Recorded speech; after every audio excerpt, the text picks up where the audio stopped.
nahnu naqussu alaika naba'ahum bilhaq innahum fityatun amanu birabbihim wazidnahum huda وربطنا على قلوبهم إذ قاموا فقالوا ربنا رب السماوات والأرض لن ندعو من دونه إلها لقد قلنا إذا شططا هؤلاء قومنا اتخذوا من دونه آلهة لولا يأتون عليهم بسلطان بين فمن أظلم ممن افترى على الله كذبا وإذ اعتزلتموهم وما يعبدون إلا الله فأووا إلى الكهف ينشر لكم ربكم من رحمته ويهيئ لكم من أمركم مرفقا وترى الشمس إذا طلعت تزاور عن كهفهم ذات اليمين وإذا غربت تقرضهم ذات الشمال وهم في فجوة من ذلك من آيات الله من يهد الله فهو المهتد ومن يضلل فلن تجد له وليا مرشدا. Allahumma arhamna bil Quran. Ayah bunda, ini ayat tanda-tanda kekuasaan Allah yang keren banget. Kemarin ayat 16 kita sampaikan bahwa kalau udah menyerahkan segala-gala kepada Allah, maka Allah akan curahkan rahmat yang banyak. Dan semua urusan tahu-taunya beres. Enak nih. Kata Rasulullah SAW dari hadis yang disampaikan oleh Umar Ibn al-Khattab sanadnya. Umar meriwayatkan ini sambil kagum-kagum. Rasulullah bersabda, "Lau tatawakkaluna 'ala Allah haqqa tawakkuli, la razaqakum kama yarzuqut thair." Kalau kalian sungguh bertawakal sepenuh hati kepada Allah, maka Allah pasti jamin rezeki kalian seperti Allah jamin rezekinya seekor burung. Jadi burung itu, kata Rasulullah, taghdu himason wa taruhu bitana. Setiap pagi dia pergi meninggalkan sarang dalam kondisi perut kosong dan pulang dalam perut kenyang. Dan masih bawa makanan untuk anak-anak yang di sarang. Nggak pernah sekolah, burung tuh ayah bunda. Nggak pernah S1, S2, S3. Tapi setiap hari jalani hari dengan tawakal sama Allah. Dan rezeki dijamin semuanya. Kalau kita bertawakal sepenuh hati. Kita nih orang-orang udah modern, udah pada pintar, udah kenal internet, udah tahu Zoom, kelas online. Kalau masih khawatir tentang rezeki, kalah sama burung. Nah ini itu. Serahin sama Allah, maka yansyur lakum rabbukum min rahmati. Rahmatnya Allah curahkan. Wa yuhayyi lakum min amrikum mirfaqah. Dan semua urusannya tahu-tahu beres. Dan ayah bunda sekalian rahmati Allah Subhanahu wa taala, nih sampai alam semesta kalau Allah sudah ridho ngikut memberi yang terbaik buat hamba yang Allah cinta. Tadi hadis tentang tawakal, tentang rezeki burung, ayah bunda cari ya, biar makin mantapkan tawakal kita pada Allah. Terus, ayah bunda sekalian rahmati Allah Subhanahu wa taala, juga cari hadis kursi ini. Kalau Allah sudah jatuh cinta sama seorang hamba, Allah panggil Jibril dan Allah bilang, aku cinta hambaku itu. Semoga Allah sebut nama kita semuanya, termasuk hamba yang Allah cintai. Engkau Jibril wajib mencintainya. Maka Jibril mencintai hamba yang Allah cintai. Dan Jibril memproklamirkan, mengumumkan kepada semua malaikat di langit. Ya ahlas sama, innallah habba fulan fahibbu. Wahai seluruh penduduk langit, Allah menyatakan cinta padanya kepada hambanya ini, disebutin namanya oleh Jibril. Kalian semua wajib mencintainya. Maka semua malaikat taat, patuh untuk mencintai hamba yang Allah cintai. Hadis qudsi ini ditutup dengan kalimat yang dahsyat nih. Hatta yuta lahu qabul fil ard. Hingga diterimalah dengan penerimaan yang baik di bumi. Maknanya seluruh malaikat turun ke bumi, menyampaikan kepada langit, kepada matahari, kepada bulan, bintang-bintang, angin, hujan, pepohonan, bebatuan, semuanya dikasih tahu, kalian cintai, cintai hamba yang Allah cintai itu. Jadi alam semesta tiba-tiba mencintai hamba yang Allah cintai. Cari itu. Hadis kedua ya, hadis qudsi yang amat indah itu. Saat Allah mencintai hamba, Allah panggil Jibril. Hingga seluruh alam semesta mencintai. Nah ini ciri alam semesta bekerja. Mencintai, menghormati, menserve, melayani hamba-hamba yang Allah cintai. Engkau lihat Muhammad. Jadi bedanya kata ro'a dan yaro dengan kata nadhara yanzur. Dengan kata basara yabsur. Kalau ro'a ini melihat dengan mata batin, bukan mata kepala. Engkau lihat Muhammad. Bisa jadi melihatnya di masa lampau, bisa jadi melihatnya di masa mendatang. Engkau lihat dengan mata hatimu Muhammad.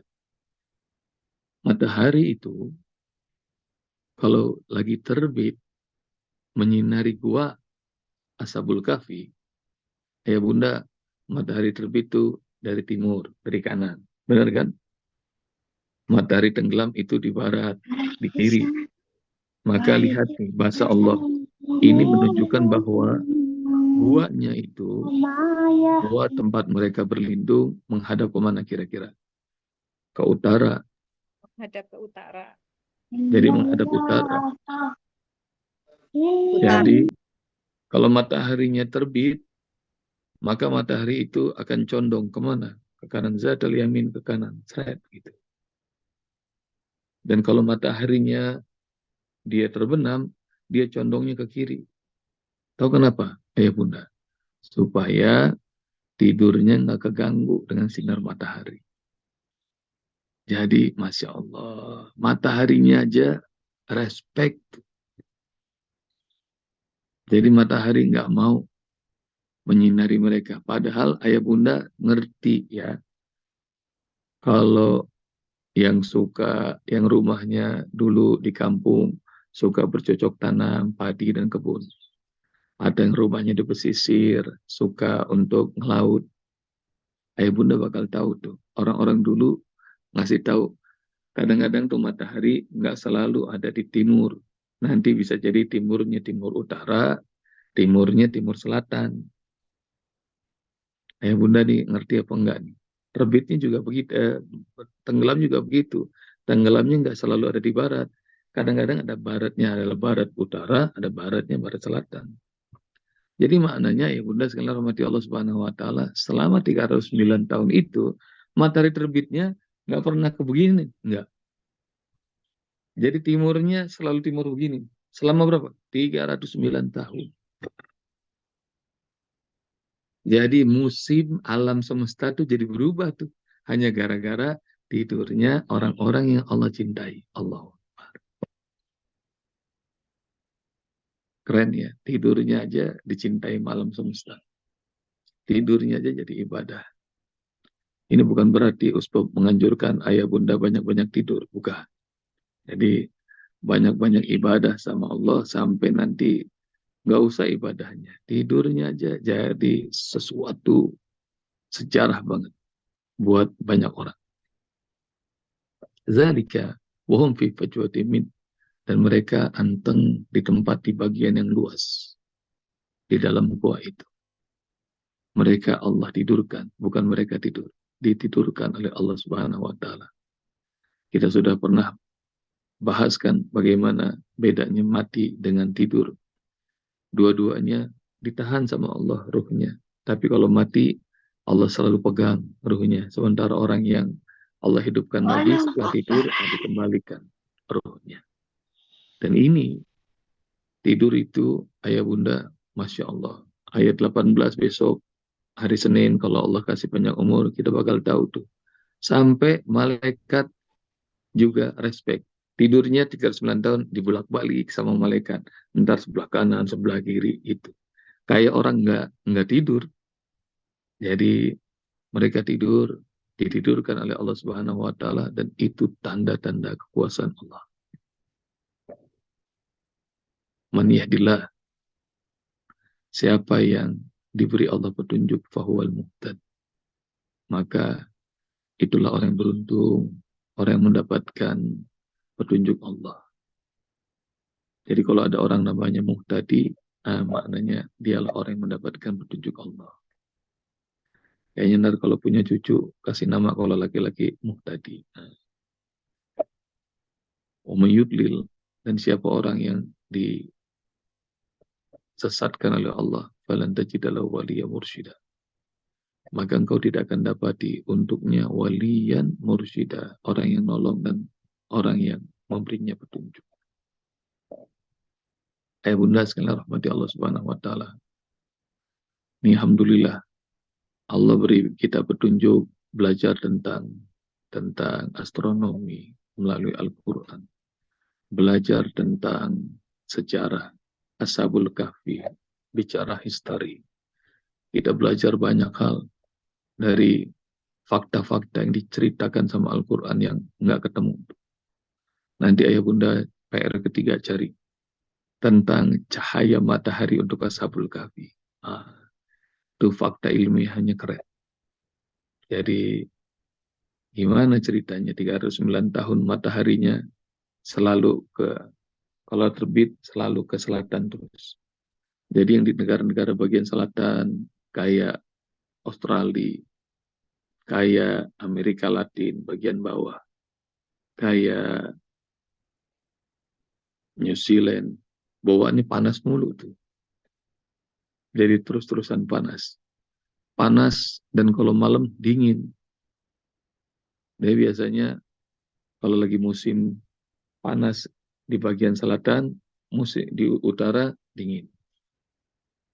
Kalau di sana lagi panas, di utara, yang di sini dingin. Tapi enggak nih. Sini yang selatan bawaannya dingin mulu. Mau pagi, mau malam, dibikin dingin terus sama Allah. Supaya apa? 39 tahun ini, supaya Ashabul Kahfi ini tidurnya enak. Tidurnya enak. Keren sekali. Dan, nah ini, orang yang mendapatkan petunjuk Allah melalui fakta-fakta ini, dia beruntung. Dan yang ngambil pelajaran dari ini, engkau tidak akan dapati. Nggak ada yang bisa nolong untuknya. Dan nggak ada yang bisa menunjukkan. Kalau dalam ilmu tasawuf, ilmu tarekat, ilmu ma'rifat, suluk, mencari jalan, kembali pulang pada Allah Subhanahu wa taala. Ini pentingnya ada guru yang bisa menjadi penolong, guru yang bisa nuntun. Itu yang disebut wali mursyid, waliyan mursyida. Nah, karena itu beruntung bagi ayah bunda kita semuanya yang sudah pernah jumpa dengan wali mursyid. yang bisa nuntun, membuat kita makin bertambah kenal dengan Allah. Kalau belum pernah ketemu, maka cari, tanya, belajar, atau doa, sungguh-sungguh minta sama Allah agar dipertemukan dengan guru yang akan membuat kita makin kenal lagi dengan Allah, kenal lagi dengan Rasul, kenal lagi dengan agama ini. Jadi penting ketemu sama seorang guru yang jadi wali mursyid, yang bisa nolong kita, yang bisa nuntun jalan kita. Dan ingat ya, ayah bunda, yang mendapatkan petunjuk Allah itu, maka dia amat beruntung. Dia adalah orang yang selalu dapat petunjuk. Dan kalau yang disesatkan oleh Allah, nggak bakal jumpa, nggak bakal ketemu sama orang yang bisa menolongnya dan memberikan petunjuk. Semoga Allah makin sayang sama kita semuanya. Allah sebut nama kita satu persatu menjadi hamba yang Allah cintai. Hingga Jibril mencintai kita, seluruh malaikat di langit mencintai kita, dan alam semesta ini semuanya mencintai kita. Ayo bunda nikmati itu, hadis itu, dan doa sungguh-sungguh agar kita semuanya dicintai oleh Allah Subhanahu wa taala. Jazakumullah. Assalamualaikum warahmatullahi wabarakatuh. Waalaikumsalam. Waalaikumsalam warahmatullahi wabarakatuh.